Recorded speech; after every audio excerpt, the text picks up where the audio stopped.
guys, welcome back to the channel. You know who it is by now, Jimothy. So ladies and gents, we are in a tier 0 format, so I thought to myself, let's make a rogue list, mainly because there are a lot of decks that are just being overlooked at the moment because of the current meta.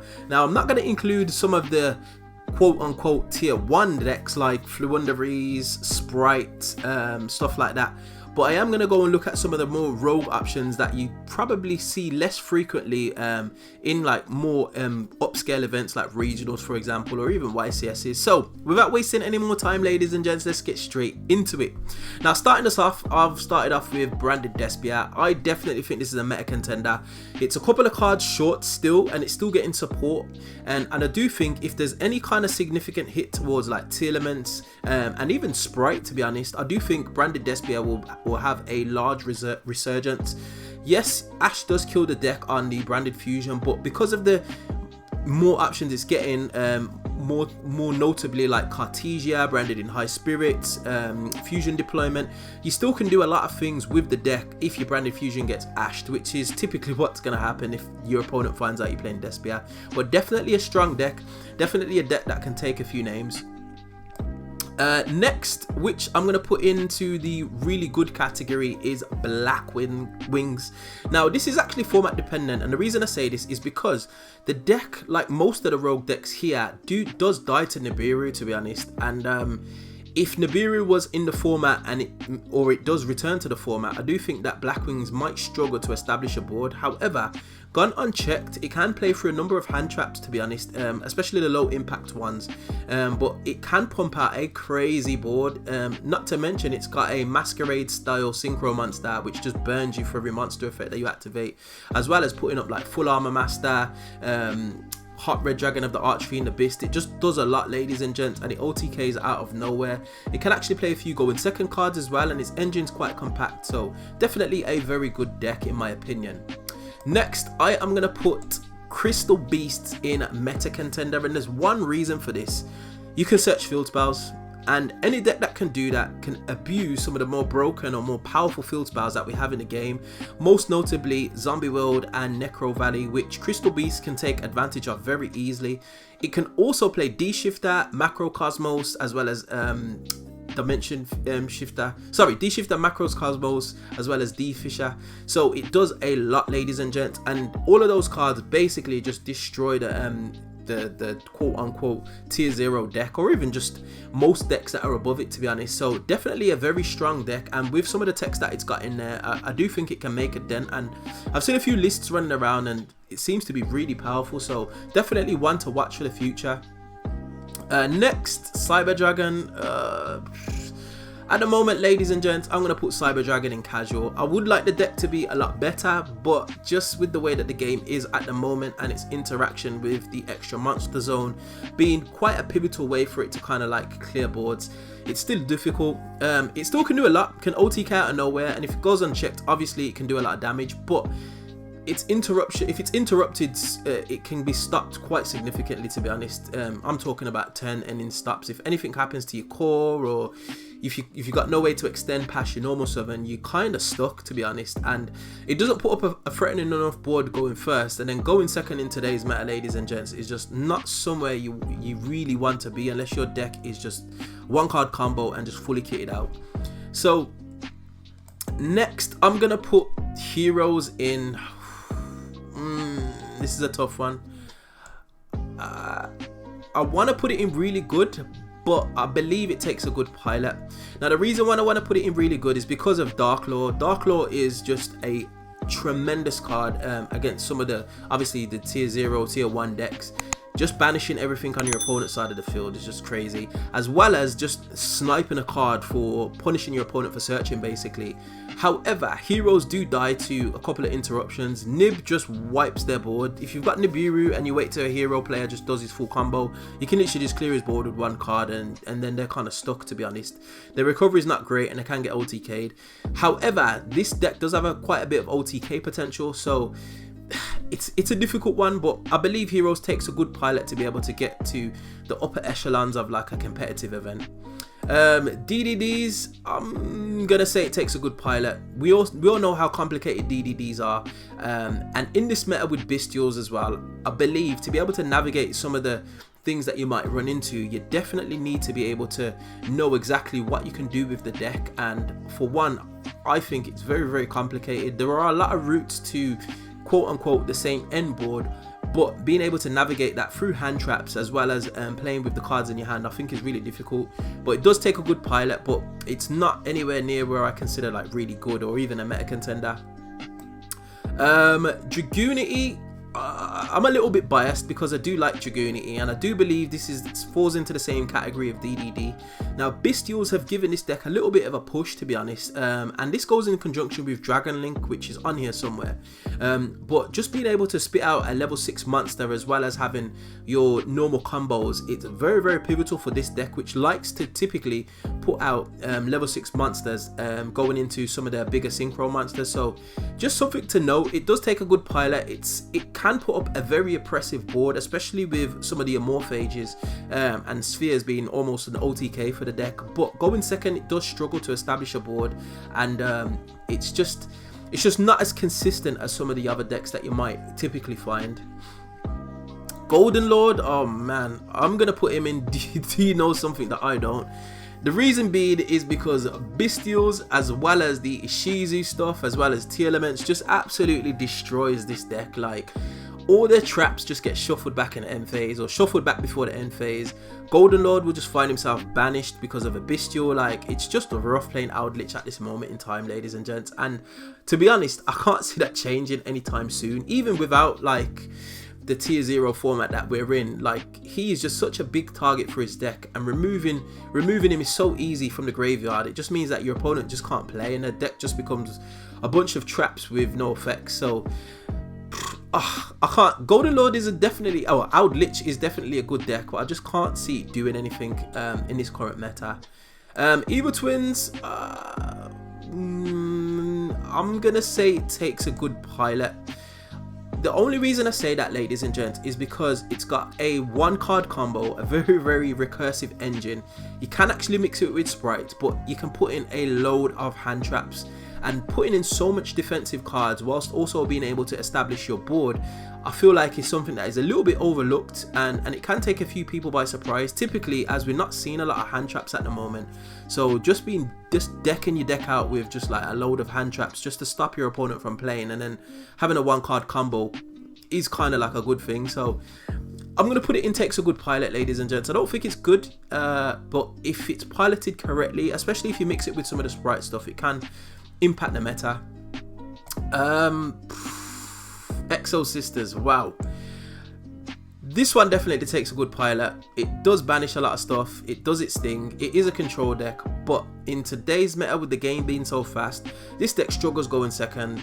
Like, its initial plays is 100% going to get negated. Martha's got a big target on her head, so your plays are very linear, and there's not much room for kind of like any kind of text or anything like that, because you just get locked into summoning Exo Sisters, which I just feel like the deck is shy of 1 or 2 more cards just to be able to fully flesh out what it's trying to do, because at the moment it's very easy to stop.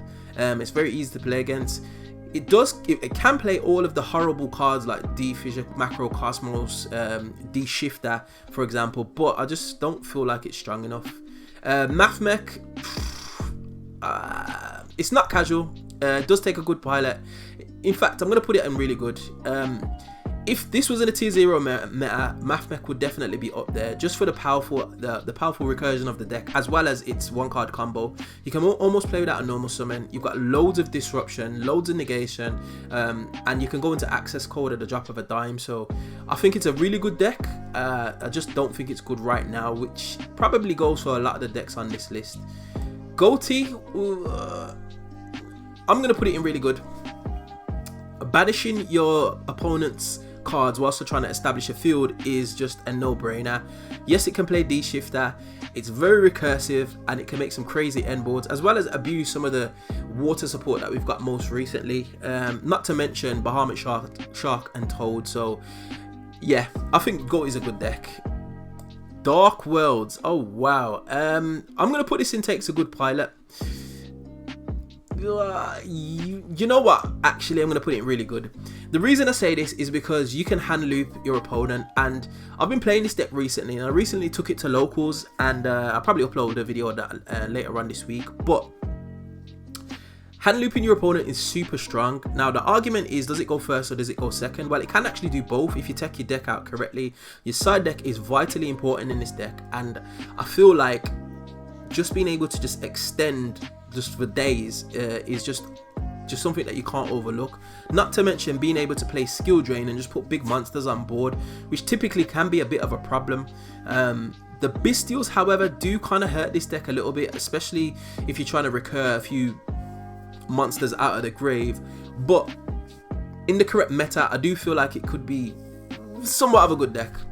Grenmarju, same reason as before, as just like the Crystal Beasts. It can abuse D-Shifter, Macrocosmos. It literally doesn't care about its deck. You just banish a whole lot. And Grenmarju isn't the win condition, it's a secondary win condition. It can spit out a load of level 8s, especially with Pot of Desires being back at 2. It's somewhat more consistent in being able to kind of like do what it wants to do. So I think it's quite a strong deck. Labyrinth, ladies and gents, boy oh boy, this is arguably a meta contender, and the reason I say this is probably the trap deck of the format. I think it's a little bit better than Outlich in terms of its recursion. It can get wiped out just like any trap deck can, but it can abuse a lot of the floodgates that you would come to expect from a trap deck. But the ability to kind of like interact with your opponent's hand, as well as just protect your own spells and traps, I think, without Lord of the Heavenly Prison, might I add, I think it's just crazy. And it's a very strong deck. Prepare, if you go to a major event, or if you go to like locals, prepare to see this deck, because some of the stuff that it can do is just absolutely crazy, and the amount of advantage it can recur if you don't address the deck correctly, I feel like it can do a lot. So definitely a meta contender, the trap deck of the format in my opinion.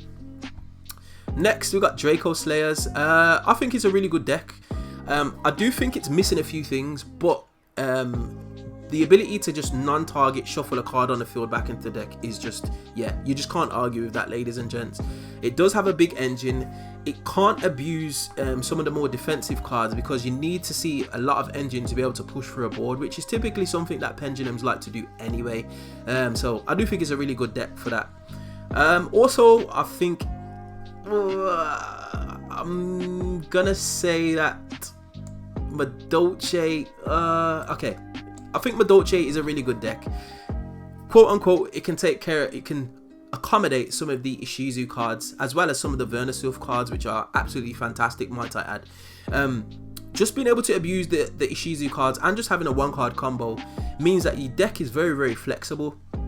If you watch my deck series 101, this is what I was talking about in a deck. You don't really need a lot to be able to play. You probably potentially need like 10, 11 maybe at a push Madolche cards, and the rest can just be text, can be Ishizu stuff, can be hand traps, whatever you want it to be. So I think this deck is really good, and something that, because it can abuse the Ishizu cards, I feel like it can actually compete with some of the decks that you're going to be coming up against. So very, very strong deck. It doesn't die to Bestials as well, which I find absolutely fantastic, because Bestials are literally everywhere, and just not having any real like light or darks being in your deck, so to speak, is just something that can't be overlooked. Another really, really good deck, and I really want to put this in meta contender. Alright, I'm gonna put it in meta contender, and that is Naturia Runic Ishizu. Now, I've seen a couple of lists online, and this deck specifically seems to be doing a lot. It doesn't die to Bestials. It can put up a Naturia Beast, which is obviously just an FTK against any kind of like spell heavy deck. It can also abuse the runic cards, which is just absolutely crazy. It can put up Baron de Fleur. It can do a lot. It can play on your opponent's turn. It's got a lot of interruption. It's just an all-round, well-rounded deck, and the new support literally pushed it over the edge, ladies and gents, literally. And it's all commons as well. So if you are interested in a deck, I definitely would advise you to check out some lists online. I think it's a very, very powerful deck. And not being able to die to Bestials is just something that, again, like I always mention, can't be overlooked. Water deck, Ocean Dragon Lord, Karyushin. unless you know something that I don't know, ladies and gents, like, just don't play this deck. Unless you do, in fact, I'd say it's casual. I'd say it's casual. It's not something that you're going to see at locals. It's a fun casual deck. It does have its ability to play a couple of floodgates, namely Goals and Match, and Ocean Dragon Lord itself being a floodgate. It's just not strong enough. It can't go second. It doesn't put up an oppressive board, and your opponent can typically play through it. Plunder Patrol. I'm a bit biased on this. I shouldn't even put this on here because I'm very, very biased. I'm going to actually put it in Takes a Good Pilot, and that's just in its current form. We know that we're getting some support further on down the line, and I do think we're due one more wave of support for Plunder Patrol. This deck is actually crazy. Like, it can OTK out of nowhere. It's got massive recurability. The deck is very strong, but I just don't feel like it's the format for it. And once we get that new ship, I'll definitely come back to this and make another list. But I do think that Plunder Patrol does take a good pilot, but it's just shy of a couple of cards. Dragon Link. This is straight up. I'm going to put this in a meta contender. The reason why is because it can run Bestials, which ironically is the thing that it dies to. Funnily enough. If we weren't in the Ishizu tier meta, this deck would definitely see a lot more play. This deck's crazy. Like, the Bestials are crazy. Dragon Link's been crazy for, I don't know, years now. And any kind of Dragon support that gets released just buffs this deck. Like, Borrel Dragon is just a stupid card for a start. So I do think if the meta changes again, if those decks that are at the top at the moment, like Fluundery, Sprite, Ishizu tier, get checked, then this will definitely see a bit of a resurgence. Pure Runic, I'm going to say it takes a good pilot. It does. It's not as good as some of the other variants like Runic Sprite or Nichiria Runic, but definitely takes a good pilot. Can still do a lot of things. I like the fact that it's an alternative way of playing the game, but it's just not strong enough by itself, in my opinion. Scareclaw. Wow. Okay. I would like to put it in really good, but I believe it should fall into takes a good pilot. And the reason I'm saying this is because I've seen a few lists, as well as just played it myself. I took it to locals a couple of times. It can do a lot, and it's very, very consistent in what it wants to do, which is put up its main boss monster. However, if you do mix it with some of the Kashtira stuff, it can do a lot more, ladies and gents. And I believe it's like 1 or 2 cards short of being able to be somewhat more of a viable rogue pick. The Scareclaw Tryhard is just a crazy card in of itself. If that hits the field on a full field of monsters, it's literally just gonna wipe out a field basically. So definitely a strong deck. It does take a good pilot. I do think it's missing a few pieces. The reason why I'm not putting it in really good is because it does abuse the Brave engine, but with the Ishizu stuff in the format, as we already know, your Brave engine typically might just get milled into your graveyard, so you won't be able to abuse it as much as you would like. But I do think it does have a lot of potential, so I'm going to leave it there. It takes a good pilot. Next, oh my gosh, this is a deck that's so close to my heart. Lyrillus Tri-Brigade. Super strong deck. It's not as strong as it once was, but it's very, very strong. I have seen a few lists, and I've done a list myself, to be honest, and I've yet to take it to locals since the unbanning of, well, the unlimiting of Recital Starling. But very, very consistent, can play through a load of hand traps. Putting up an F0 is crazy. Very, very strong deck, believe it or not, ladies and gents. I'm not too sure if it's a meta contender, but Zeus is a hell of a card. So Dark Ruler no more on a Zeus just literally can just answer a whole board and still have cards in hand to be able to do plays afterwards. So definitely a strong deck. This potentially could be a meta contender, but I'm going to leave it here for now. It does die to the Bestials somewhat, and obviously the Ishizu cards just shuffle away its main way of facilitating its plays, which is its graveyard. So I'm going to just leave it in really good. Next, Sky Strikers. Again, this will always fall in this category, believe it or not, ladies and gents. Sky Strikers always require a good pilot, no matter how the format is, if you are a good pilot of Sky Strikers, you will do well with the deck, and it's seen so much iterations over the years. The new support is helping. I think they're getting a link too, I believe, that can pop a card, which is just silly, but it's a very strong deck, and I believe if it was not in the current format that we're in, this deck could probably take on a majority of the decks on this tier list itself. So very, very strong. I do like Sky Strikers. I think they're a cool deck.